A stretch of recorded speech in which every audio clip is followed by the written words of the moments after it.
Chapter 5. A knife to a gunfight? No. Unless you're El Camarón. 1973. He who fears being conquered is already defeated. Napoleon Bonaparte. Okay, now to the nitty-gritty. Come with me to El Aguate, somewhere around the year 1973. I was sitting outside my beautiful tejamanil. It's a thin piece of wood house on a rock that served as my rocking chair.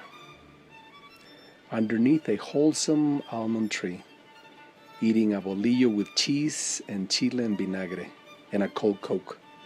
Man, that was a meal. I was listening to the loud radio of El Bigotes charcoal store right across the street. The radio announcer was saying that the US and Russia were on a race to conquer Mars. I guess all the invasions on Earth were not enough. Today, my fellow listeners, Russia announced that they will start their exploration to Mars. What? I thought. Who the heck would go to Mars? Where's that anyway?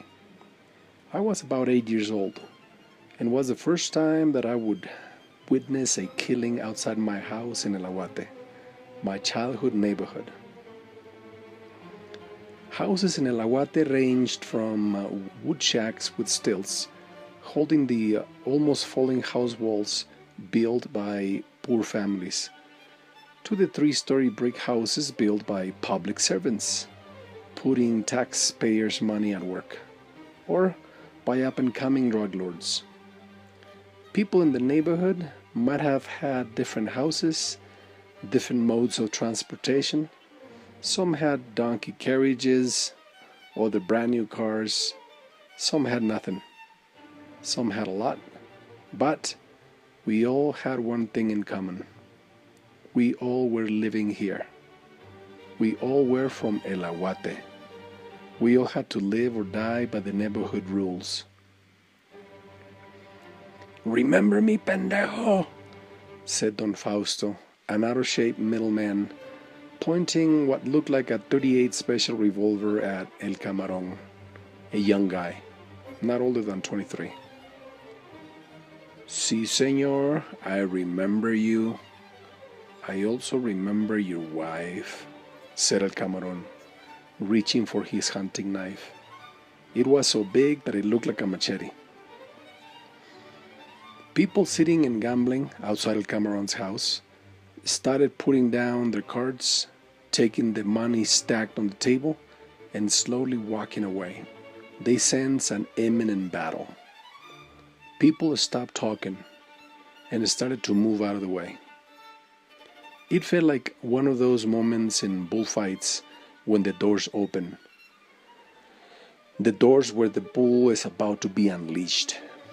Everybody, except the matador, must get out of the bull ring. Right now, it wasn't a bull ring, a bull, or a matador. It was two men, one old and one young.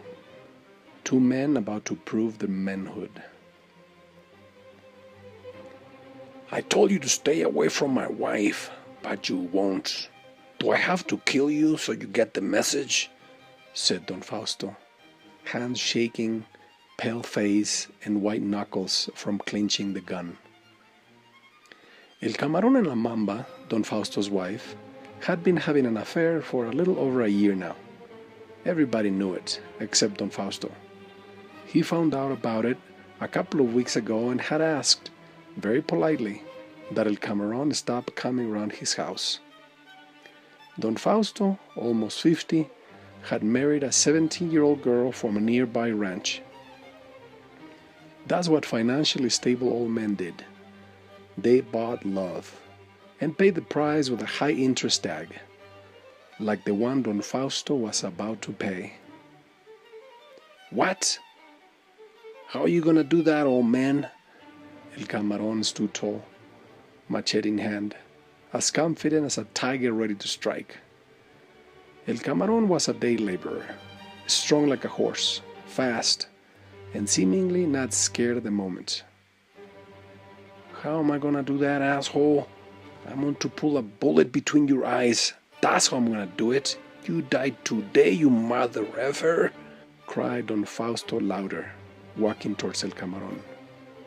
People were moving faster than an anorexic with diarrhea running to the bathroom.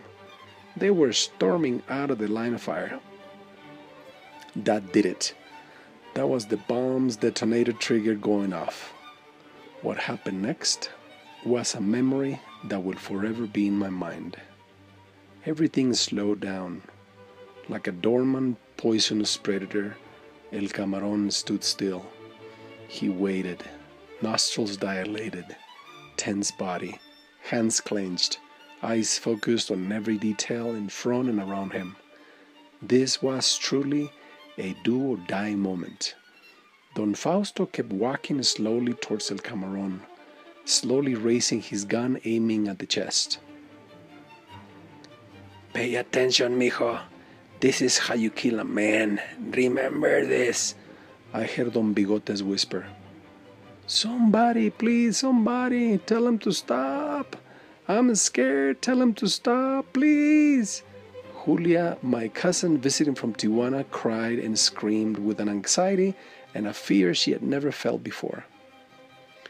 I hung on to our run-down white picket fence as if trying to stop time and stop the imminent danger. I don't want to see this. I don't want this to happen, I thought, flashing back to my first kill and animal lesson. I wanted to close my eyes, but I couldn't. I had to watch these two men fight. Freeze the story. Just a year ago, El Perro, a neighborhood bully, had taken me to El Rastro, a place where animals were taken to be killed. I almost vomited.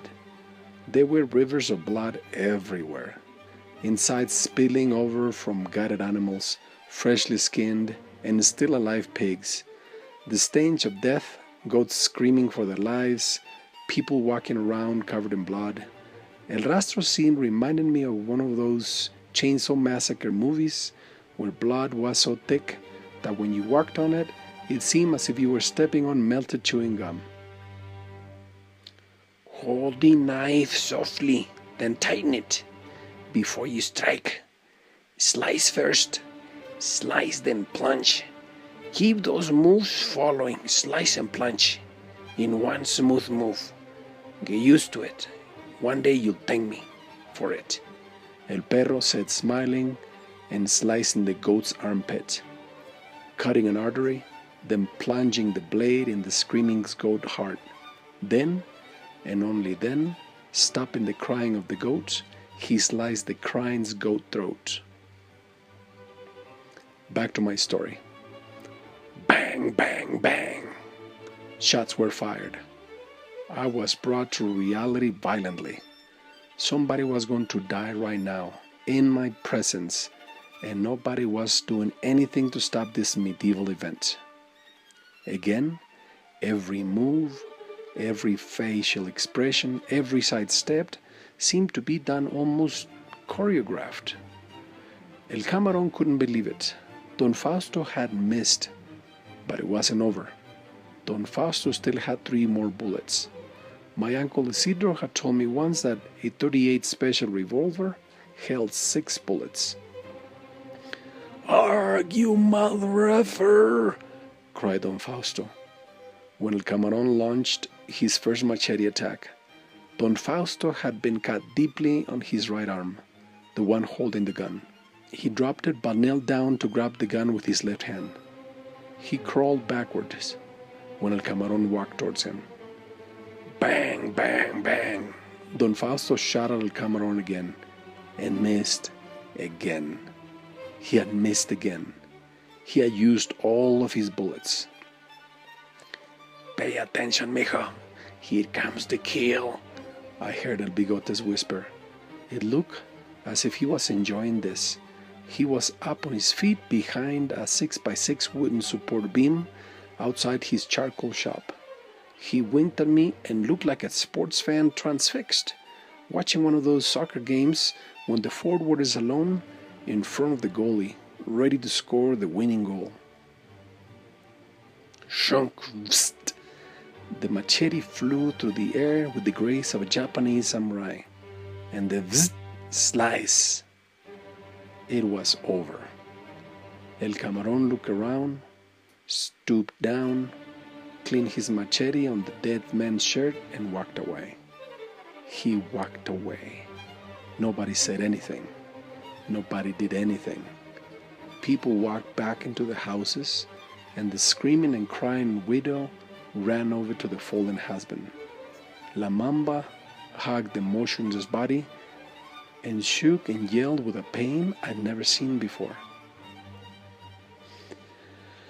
"Oh my God!"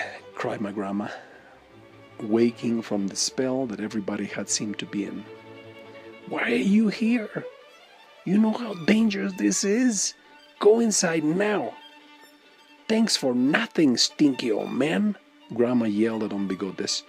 "Don't you ever expose my grandson to something like this again." Grandma was shaking. She was crying. It was strange. Grandma had seen stuff like this before, but every time it happened, she was scared. She always cried. It had always been like that. Witnesses seemed to freeze before and during a kill fight. It was a natural world system, where self-preservation kicked in for spectators, and the kill or be killed instinct kicked in high gear for the fighters. Nowadays, things had changed. Fights were not one-on-one or hand-to-hand combat. They were battles between well-armed cartel members against federal special forces in the army. Fights were not fought with knives and 6-bullet revolvers. They were fought with assault rifles, rocket launchers, bullet and rocket-proof cars and helicopters. Fast forward to 2010. According to the TV news, CNN, because of the thousands of deaths in Michoacán, the cartels had asked the government to take a truce. They wanted the slaughter to stop. However, Uncle Isidro would remind me that another Mexican revolution was in the horizon. This time, my uncle said, it will be a fair fight.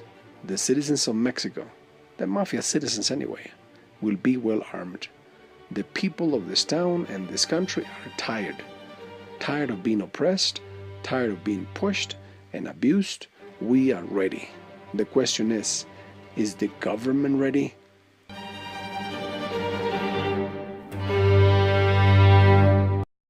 Juan, Colorado me llaman, soy señores de Michoacán.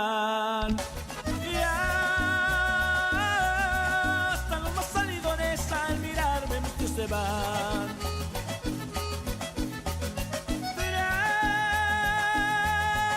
Traigo mi cuerpo una silla que es de cuero, plata y marfil. Y dos pistolas al cinto para que entre rendir. Que viva mi tierra, Michoacán, y déme charanda para brindar. Que Juan Colorado ya está aquí, montado en su cuaco en huracán. Cuando me encuentro resuelto que de frente quiera pelear, con mi pistola y machete por mi suerte yo he de ganar. Que viva mi tierra, Michoacán, y déme charanda para brindar. Que Juan Colorado ya se va, montado en su cuaco en huracán.